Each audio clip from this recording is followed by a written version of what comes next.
2023 demostró que el problema más grave de México somos los mexicanos y no los políticos. Se reveló que México durante el año pasado ocupó el tercer lugar a nivel mundial en crecimiento económico, es decir, en Producto Interno Bruto. Y la enorme mayoría de los mexicanos no se dieron cuenta. También se reveló que por primera vez en 129 años la Bolsa Mexicana de Valores cerró arriba de 57,000 puntos y la enorme mayoría de los medios de comunicación calladitos. Además, se confirmó que durante el año pasado el peso mexicano fue la moneda más poderosa de todo el mundo frente al dólar estadounidense.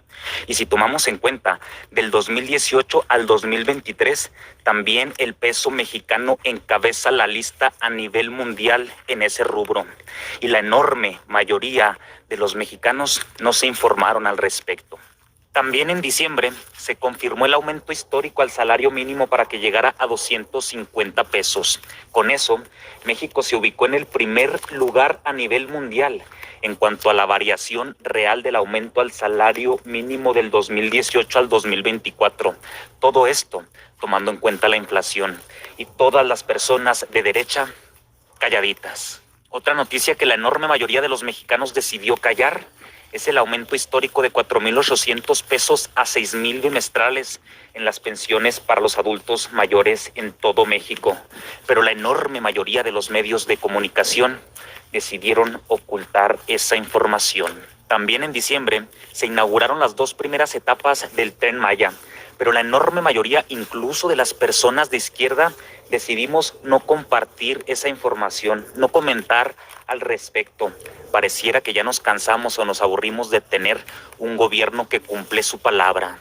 Otra megaobra inaugurada en diciembre pasado fue el aeropuerto de Tulum, pero la enorme mayoría de los mexicanos ni cuenta se dieron. Y no conforme con eso, el presidente Andrés Manuel López Obrador también en diciembre pasado inauguró el tren interoceánico que conecta el Océano Pacífico con el Atlántico para competir directamente con el Canal de Panamá. Y la enorme mayoría de los medios de comunicación lo ocultaron.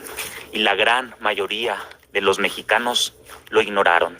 Y por si fuera poco, también en diciembre de 2023, Mexicana de Aviación emprendió su primer vuelo. Estamos hablando de la aerolínea que le pertenecía a todos los mexicanos, que fue privatizada en sexenios anteriores y que fue recuperada por el legendario Andrés Manuel López Obrador. Pero la mayoría de los mexicanos ni cuenta se dieron. Y como AMLO no tiene llenadera a la hora de hacer el bien, también el mes pasado inauguró la megafarmacia más grande de la historia de México, ubicada junto al aeropuerto Felipe Ángeles. La superficie de dicha construcción equivale a 4 planchas del Zócalo capitalino. Para construirla se invirtieron más de 2,000 millones de pesos y para surtirla de medicamentos más de 219,000 millones de pesos, para que no vuelvan a faltar los medicamentos gratuitos en todo México.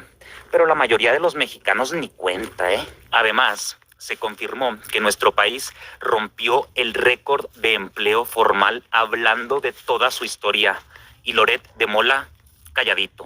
Producto de eso, México se ubicó entre los países con menor tasa de desempleo de toda la APEC. Y Chumel Torres, calladito. Como consecuencia, se redujo la pobreza laboral en México en 5,2% en relación con el 2017. 3,3 millones de mexicanos abandonaron la condición de la pobreza y la enorme mayoría de las radios locales calladitas.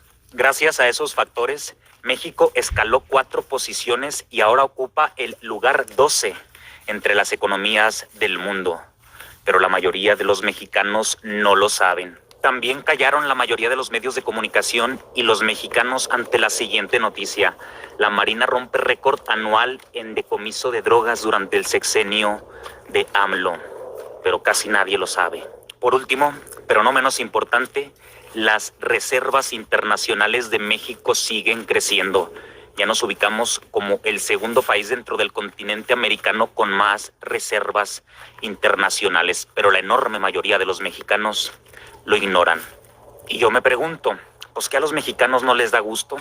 Pues no es suficiente como para compartir dicha información, no es suficiente como para comentar dicha información, no es suficiente como para informarse e informar a las personas desinformadas que lo rodean.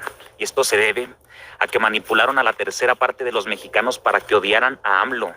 A pesar de todo lo que puede llegar a ser en un mes, este video es el ejemplo. Y manipularon a las otras 2/3 partes de mexicanos para que se avergonzaran por apoyarlo, para que lo apoyaran en silencio. Es lamentable realmente. ¿A poco creen que es suficiente con ir a votar? AMLO luchó toda su vida para transformar este país y nuestra única parte del trabajo es difundir la información y ni eso podemos hacer bien. ¿Cómo es posible que haya estados donde gane el PAN a pesar de todo lo que dije en este video? ¿Cómo es posible que no estén aseguradas las 2/3 partes de la Cámara de Diputados y Senadores? Es posible gracias a la apatía de los mexicanos, a la desinformación de los mexicanos. No cabe duda que no merecemos a este gobierno, no cabe duda que no somos dignos de tener un presidente como Andrés Manuel López Obrador. Señor presidente, gracias por tanto y perdón por tan poco.